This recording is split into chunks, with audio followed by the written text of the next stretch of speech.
So I want to give you another perspective on how to measure when we have these different volumes in different containers.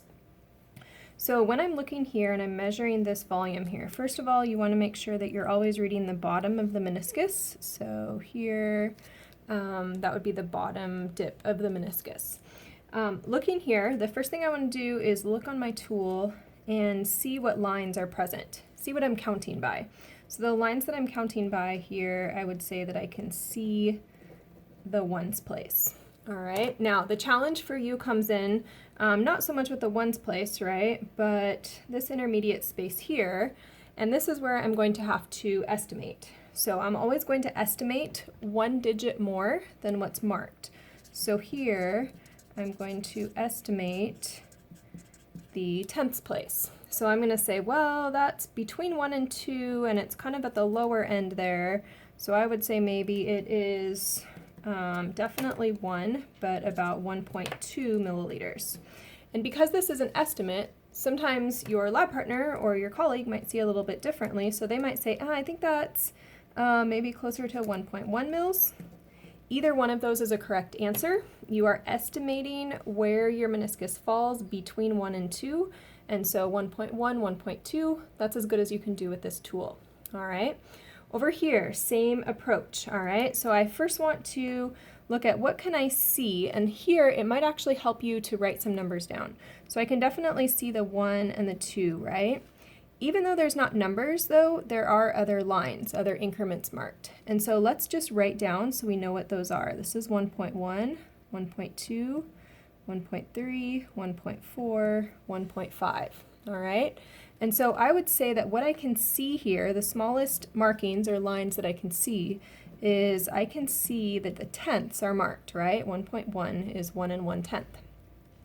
Now, when I go to measure here, remember I want to look at the bottom of the meniscus, and so now I'm looking in between the lines, I have to make an estimate.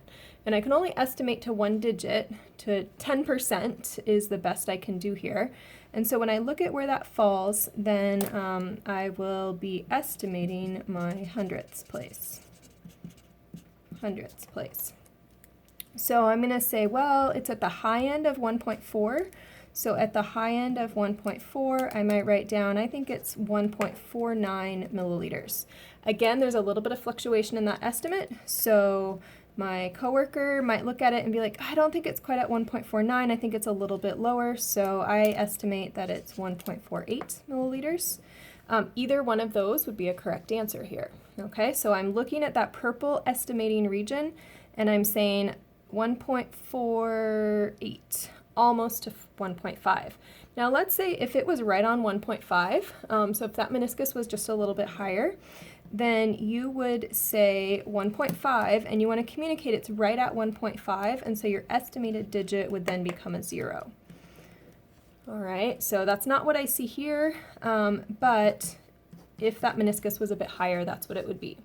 Finally, let's look at a beaker here with hundreds marked on it. Okay, so as I look at the lines, all I can see is that hundreds, so 100, 200, 300 are marked. Okay, and so then I can only estimate one place smaller. So again, here's my region where I have to estimate. All right, and so I'm trying to explain to the person I give this number to, well, it's kind of in between in the middle there. All right. And so here, the best estimate I can do is I can estimate the tens place. In other words, I'm thinking, is it at 10, 20, 30, 40, 50, etc. That's what I mean by estimating the tens. So when I look here, it's definitely over 100, okay? And I'm going to estimate, I think it's at about 50. Now, because I'm estimating tens, I need to fill in that placeholder there as well. So I could say this is about 150 milliliters. Or maybe someone else looks at it and says, I think it's a little higher than that, so 160 milliliters. All right.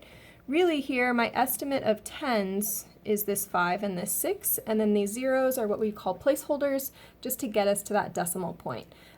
Not 15 mils, not 16 mils. Those would not be correct answers here because I need to say, well, it's over 100, so I need that extra 0 in there to be a placeholder for me. So always look at what you can see in terms of markings. Look in that region where you're going to have to estimate, and where you will always estimate one place smaller than what you could see.